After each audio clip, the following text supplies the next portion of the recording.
जी हाँ friends, welcome करते हैं आप सभी का आपके अपने यूट्यूब चैनल सारे अकेडमी पर। जहाँ तक कि आपको पता है कि 500 एमसीक्यू का सीरीज चल रहा है।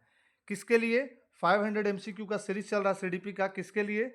सीटेट 2026 के लिए। किसके लिए चल रहा है? सीटेट 2026 के लिए। तो 2026 में होने वाली सीटेट की प्रिपरेशन के लिए हम लोग चला रहे हैं 500 एमसीक्यू का एक सीरीज। 500 एमसीक्यू का क्या चला रहे हैं? सीरीज। तो इस सीरीज में आज ये 42वां वीडियो है और इस 42वें वीडियो के साथ कंप्लीट होने जा रहा है 420 क्वेश्चन। तो इस 420 क्वेश्चन की सीरीज को लास्ट तक देखिएगा, क्योंकि लास्ट तक देखिएगा तब बात समझ में आएगी और तब जाकर के आप कमेंट कर पाइएगा और तब जाकर के आप इस चैनल को सब्सक्राइब कर पाइएगा। तो लास्ट तक बने रहिए। स्टार्ट करते हैं आज का वीडियो पहला क्वेश्चन के साथ। फर्स्ट क्वेश्चन है कि संरचनावादी ढांचे में अधिगम प्राथमिक रूप से क्या है? संरचनावादी कंस्ट्रक्टिविस्ट कंस्ट्रक्टिविस्ट इसमें क्लास में अधिगम क्या है? अधिगम मतलब लर्निंग। लर्निंग क्या है? यंत्रवत याद करने पर आधारित है, प्रबलन पर केंद्रित है, अनुबंधन द्वारा अर्जित है या अवबोधन की प्रक्रिया पर केंद्रित है? देखिए, याद करना तो सबसे पहले काट दीजिए, क्योंकि सीडीपी कहता है कि कभी भी बच्चे को याद करना, दंड देना, इस पे बात नहीं करना है। तो ये तो कट गया। प्रबलन पर केंद्रित है, अनुबंधन द्वारा अर्जित है या अवबोधन की प्रक्रिया पर केंद्रित है। तो देखिए, प्रबलन देना नहीं है, चाहे पॉजिटिव नेगेटिव किसी तरह का भी नहीं, तो बी भी कट गया। सी अनुबंधन द्वारा अर्जित है या अवबोधन की प्रक्रिया पर केंद्रित है। चलिए बताइए, ये दोनों में से क्या होगा? एक काम कीजिए, इस दोनों में से क्या होगा ये जरूर बताइए। इसका आंसर हम लास्ट में बताएंगे, फिलहाल आप लोग कमेंट कीजिए। अगला क्वेश्चन, अनुबंधन द्वारा अर्जित या अवबोधन की प्रक्रिया पर केंद्रित है, ये दोनों में से कोई एक होगा। चलिए 18, अनेक घटनाओं के बारे में बच्चों के द्वारा बनाए गए सहजानुभूत सिद्धांतों के संदर्भ में एक शिक्षिका को क्या करना चाहिए? बच्चों के इन सिद्धांतों को अनदेखा करना चाहिए, बच्चों को दंडित करना चाहिए, बार बार याद करने के द्वारा एक सही सिद्धांत में बदल देना चाहिए, या फिर प्रतिकूल प्रमाण एवं उदाहरण को प्रस्तुत करके बच्चों के इन सिद्धांतों को चुनौती देनी चाहिए? बताइए सही आंसर। चलिए देखते हैं क्या हो सकता है। देखिए, बच्चा किसी तरह का सिद्धांत बना लिया है अपने से, अपने सहानुभूति से, अपने से दिमाग से किसी तरह का सिद्धांत बना दिया।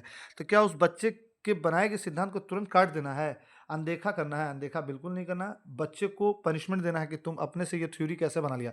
तुमने बिल्ली को पहले देखा था और बिल्ली को देखा था कि उसकी मूंछ होती है और पूंछ होती है और चार पैर होता है। उसके बाद तुम कुत्ते को देखे हो और जबकि कुत्ता का मूंछ नहीं होता है, उसके बाद भी उस कुत्ते को तुम बिल्ली बोल रहे हो। ऐसा तुम गलती क्यों किए हो?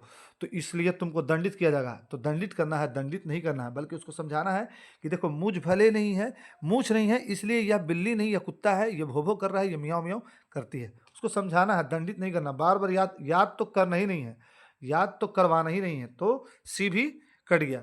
प्रतिकूल प्रमाण देना है और बच्चे के इन सिद्धांतों को चुनौती देना है, तो डी हो गया। ठीक है, एक प्रमाण देकर के साबित करना है कि बच्चा जो थ्योरी बनाया है उसमें कुछ सुधार की जरूरत है और कुछ सुधार के बाद उसका सिद्धांत सही हो जाएगा। तो डी आंसर सही है। 18 के बाद दूसरा क्वेश्चन के बाद तीसरा क्वेश्चन, तीसरा नंबर का क्वेश्चन, छात्र केंद्रित शिक्षा शास्त्र की क्या विशेषता है? कौन सा मेथड चाइल्ड सेंटर्ड मेथड कहलाएगा? केवल पाठ्य पुस्तकों पर निर्भर होना, बच्चों के अनुभवों को प्रमुखता देना, यंत्रवत याद करना, या योग्यता के आधार पर विद्यार्थी को नामांकित करना तथा वर्गीकृत करना। देखिए, हम आपको सीडीपी का कुछ थ्योरी बता देते हैं। सीडीपी में जब कुछ न समझ में आए तो इतना समझिए कि ऑप्शन को काटिए। बाल बाल केंद्रित शिक्षा की बात कर रहा है, छात्र केंद्रित।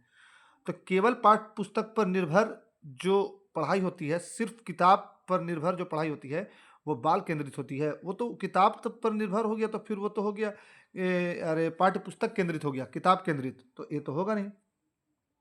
बच्चों के अनुभव को प्रमुखता देना, हाँ, जो बच्चा का एक्सपीरियंस है उसको थोड़ा सा तरजीह देना है, उसको समझाना है या उसके अनुभव को समझना है और उसी उसी अनुभव में लचीलापन ला करके बदलाव करके उसको उस टॉपिक पर समझा देना है।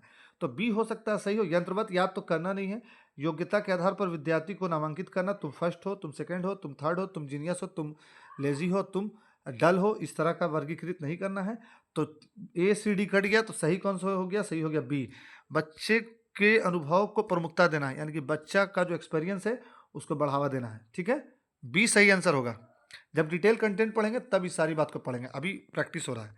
संवेग एवं संज्ञान एक दूसरे से क्या है? देखिए, संवेग इमोशंस और संज्ञान कॉग्निशन, ये दोनों एक दूसरे से क्या है, तो दोनों एक दूसरे से अलग तो बिल्कुल नहीं है, स्वतंत्र तो बिल्कुल नहीं है, संबंधित नहीं है, ये भी नहीं होगा, संबंधित तो है, सन्निहित है, एक दूसरे में सन्निहित है। संवेग और संज्ञान एक दूसरे से मिला हुआ है। मान लिया कि आपने एक बॉक्स दिखाया, बच्चे को समझाया कि ये क्या है, बाबू ये डस्टर है, ये क्या है, डस्टर है। तो जैसे ही जैसे ही बच्चा समझ गया कि ये डस्टर है ना, एक बॉक्स बनाया, अब बॉक्स में बताया कि देखो ये क्या है, ये क्या है, डस्टर है, ये क्या है, डस्टर है। तो डस्टर बता दिया, तो अब उसके दिमाग में ये संज्ञान हो गया डस्टर के बारे में। तो आपको ये बात आपको याद रखना है कि संवेग और संज्ञान दोनों अलग नहीं है, बल्कि एक दूसरे से सन्निहित है। एक दूसरे से क्या है, सन्निहित है, दोनों एक दूसरे से क्या है, सन्निहित है। तो सी आंसर सही हो जाएगा। चलिए नेक्स्ट क्वेश्चन। संरचनावादी सिद्धांत के अनुसार, यानी कंस्ट्रक्टिविस्ट थ्योरी के अनुसार, अधिगम क्या है, लर्निंग क्या है? अधिगम पुनर्उत्पादन एवं स्मरण की प्रक्रिया है। पुनर्उत्पादन की प्रक्रिया है, लेकिन स्मरण यहाँ पर निगेटिव हो गया, तो ए मेरे हिसाब से गलत होगा। बाकी आप बताइएगा कमेंट करके कि सर ए हो सकता है, ए को थोड़ा सा स्टे रखते हैं, हो सकता है कि ये हो। अधिगम यंत्रवत याद करने पर की प्रक्रिया है, यंत्रवत याद करने की प्रक्रिया नहीं है। अधिगम अवृत्तीय संबंध के द्वारा व्यवहारों का अनुबंधन है। हाँ नहीं, ऐसा नहीं है, तो सी भी कट गया। अधिगम सक्रिय विनियोजन के द्वारा ज्ञान की संरचना की प्रक्रिया है। हाँ ए होता, लेकिन यहाँ पर स्मरण के वजह से भी कट गया, तो यहाँ पर डी आंसर सही होगा। चलिए नेक्स्ट क्वेश्चन, डी आपको डी होगा। 27 तक करेंगे, 17 से स्टार्ट किए हैं, 27 तक करेंगे, तो डी होगा। अगला क्वेश्चन, विद्यार्थियों को स्पष्ट उदाहरण एवं गैर उदाहरण देने के लिए के क्या परिणाम है? विद्यार्थी को स्पष्ट उदाहरण दे रहे हैं और गैर उदाहरण दे रहे हैं, इसका फल क्या आएगा, इसका परिणाम क्या आएगा, इसके बाद हमको मिलेगा क्या? अवधारणात्मक परिवर्तन को प्रोत्साहित करने के लिए यह एक प्रभावशाली तरीका है। यह विद्यार्थी के दिमाग में भ्रांतियां उत्पन्न करता है। स्पष्ट उदाहरण दे ही दिए तो भ्रांति होगा कहाँ से, बी गलत। यह आवश्यकताओं की समझ में अभाव पैदा करता है। आवश्यकताओं की समझ में अभाव पैदा नहीं करता है, बल्कि पूरा अच्छे से समझाता है। तो यहाँ पर सी भी गलत, बी भी गलत, डी पढ़ लेते हैं। ए को रखे हुए हैं, ये देखते हैं क्या हो सकता है। यह अवधारणात्मक समझ के बजाय कार्य विधिक प्रक्रियात्मक ज्ञान पर ध्यान केंद्रित करता है। डी भी गलत होगा क्योंकि इसमें बजाय आ गया।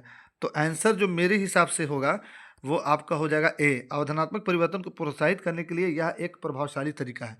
तो आंसर इसका क्या हो जाएगा, 22 का ए हो जाएगा।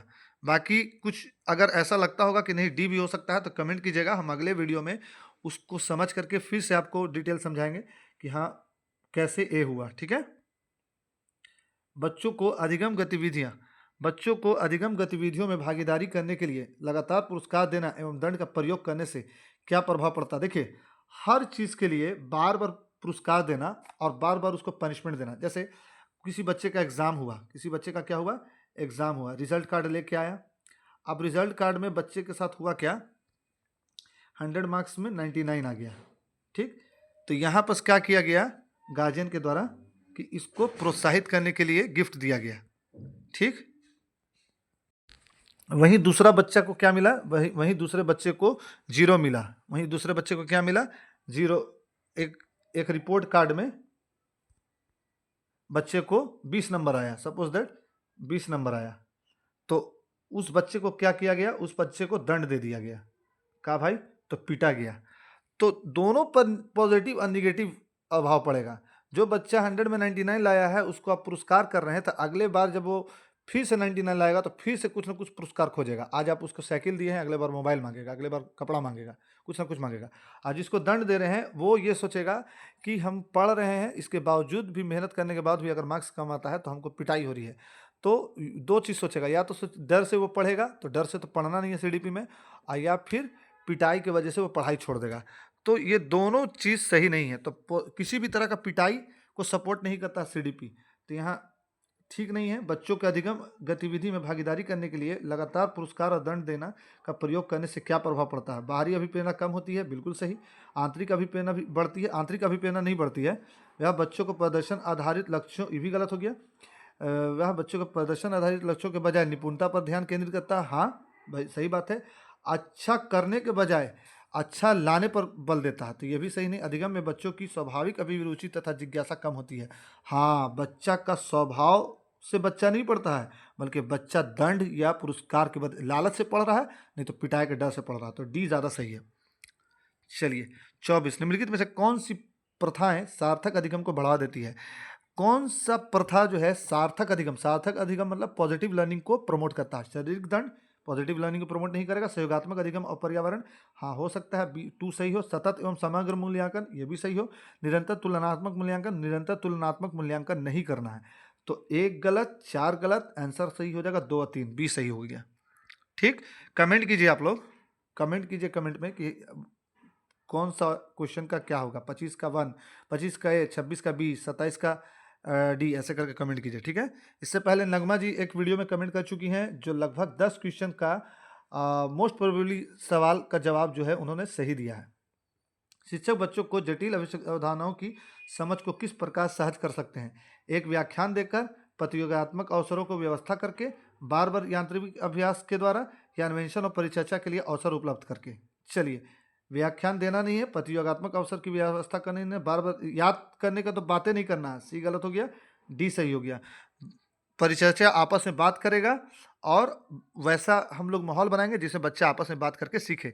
तो उसको अवसर देना है, उसको मौका देना है आपस में बात करके सीखने का। तो 25 का आंसर सही हो जाएगा डी।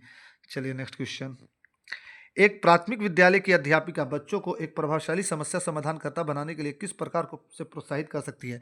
मान लीजिए कि आप एक प्राइमरी स्कूल में टीचर बन गए हैं, ठीक, जैसे आप सीटेट पास कर रहे हैं, फिर बीपीएससी का मेन एग्जाम पास कीजिएगा, या फिर केवीएस पास कीजिएगा, तो बाद में क्या बन जाएगा? आप प्राइमरी के टीचर बन जाइएगा 1 to 5 का। तो मान लीजिए कि अभी ही बन गए हैं, तो उस इसमें प्राइमरी के टीचर बनने के बाद आप क्या क्या कर सकते हैं ना? प्राइमरी के टीचर बनने के बाद आप किस तरह से चलाइएगा, ठीक है। पढ़ते हैं, प्रत्येक छोटे कार्य के लिए भौतिक पुरस्कार देकर नहीं, केवल प्रक्रियात्मक ज्ञान पर बल दे व महत्व देकर नहीं, गलत उत्तरों को अस्वीकार करके नहीं, गलत उत्तरों को अस्वीकार नहीं करना है और बच्चे को दंडित भी नहीं करना, बल्कि स्वीकार करना है और उसमें कुछ लचीलापन ला करके, सुधार करके बच्चे को समझा देना है। तुरंत भर में बच्चे पर जो है हमला नहीं कर देना है कि तुमने ये गलत किया, ऐसा क्यों किया, ये वो नहीं, क्योंकि बच्चा 1 to 5 का है। अब प्राइमरी, आप इस अध्यापिका कौन क्लास की हैं? प्राइमरी की हैं। बच्चों को सहजानुभूति अनुमान लगाने के लिए प्रोत्साहित करके, हाँ अनुमान लगवाना है, बच्चे से अनुमान लगवाना है, ठीक है, क्योंकि उसके दिमाग में उतना प्रोसेस होगा ना, तो उसमें बच्चा प्रमोट होगा, उसी पर आधारित विचार मंथन करके। सही बात है, डी 26 का डी आंसर सही हो गया। 27 और लास्ट क्वेश्चन, ठीक है।